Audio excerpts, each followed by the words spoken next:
विद्यालयों में आप अपनी तरफ से भी ऐसा किया करिए कि बालकों को माह में एक दिन एकत्रित करके यज्ञादिक अनुष्ठान वहाँ के आचार्यों को बुलवा करके जब जब पूर्णिमा तिथि हो उस दिन जरूर संपन्न कराया करिए। आधे घंटे कुछ न कुछ आहुति दीजिए। उस आहुति से उस विद्यालय की पवित्रता बनी रहेगी। साथ ही साथ वहाँ के विद्यार्थी जो शिक्षा अध्ययन जो विद्या अध्ययन ले रहे हैं उसमें एकाग्रता बनी रहेगी, निर्विकार रहेंगे।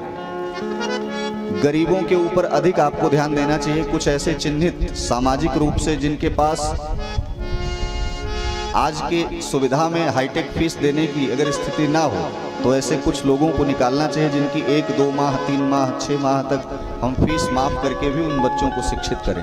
आगे आने वाले समय में वो आपकी ही जय जयकार करेंगे। लेकिन ये संभव हो पाए तभी करें, और यदि आपसे संभव नहीं हो पा रहा है तो इतना जरूर आप अपने विद्यालय में प्रारंभ कराएं कि हो सके तो माह में एक बार जरूर यज्ञ जरूर कराएं। उस यज्ञ के प्रताप से बच्चों के मन मस्तिष्क में एक तेज उत्पन्न होगा जो शिक्षा की दिशा में आगे अग्रगण्य स्थिति में ले जाएगा।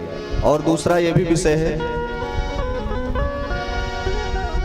कि योगादिक क्रिया भी कराएं। आजकल का आहार विचार व्यवहार और मित्रता ऐसी हो गई है कि योगादिक क्रिया सब जो है लुप्त होती जा रही है। इसके साथ साथ जो बच्चे विद्यालय में आपके पढ़ रहे हैं, अगर पेरेंट्स मीटिंग आजकल होती है, शायद विद्यालयों में होती होगी, तो पेरेंट्स मीटिंग में जब जब माता पिता को बुलाएं तो माता पिता को चिन्हित करके बीच से उठाएं कि उनके मन में चल क्या रहा है बच्चे के प्रति, और बच्चा उन्हें मानसिक रूप से कितना प्रताड़ित करता है। ये जरूर आप प्रश्न पूछें। अपने सिलेबस में आप 4 शब्द उसे कम पढ़ाएं, बेशक 2-4 नंबर एक्स्ट्रा दे दीजिएगा, पास कर दीजिएगा, लेकिन एक माता पिता उस बच्चे के नाना प्रकार के ऐसे कृत्यों से जब वो आहत होता है तो वो स्कूल में जाकर के विद्यालयों में बोलता नहीं है, लेकिन उसकी अंतर आत्माएं और नेत्र उसके बोलते रहते हैं। तो इसलिए ऐसे माता पिता के व्याख्यानों को, आख्यानों को भी सुने कि आपका बच्चा क्या कर रहा है।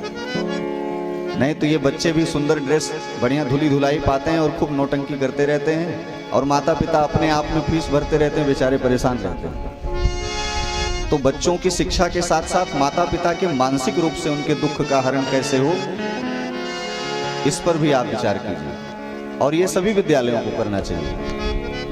प्रेम से बोले भक्तवत्सल भगवान की जय। हालांकि इस मंच पे, ये सार्वजनिक मंच, राम कथा या यज्ञ अनुष्ठान जहाँ जहाँ भी हो वो लोक कल्याण के लिए होती है, और इस मंच पर आकर के ग्राम प्रधान और नाना प्रकार के व्यक्तित्व तो यहाँ पर हमने उनसे बुलवाया भी है, वो संकल्प लिए हैं नाना प्रकार की चीज़ों का, इसीलिए आपसे वहीं से हुंकारी भरवा रहे हैं। अभी माइक में भी आपको बोलना पड़ेगा सारी बातें।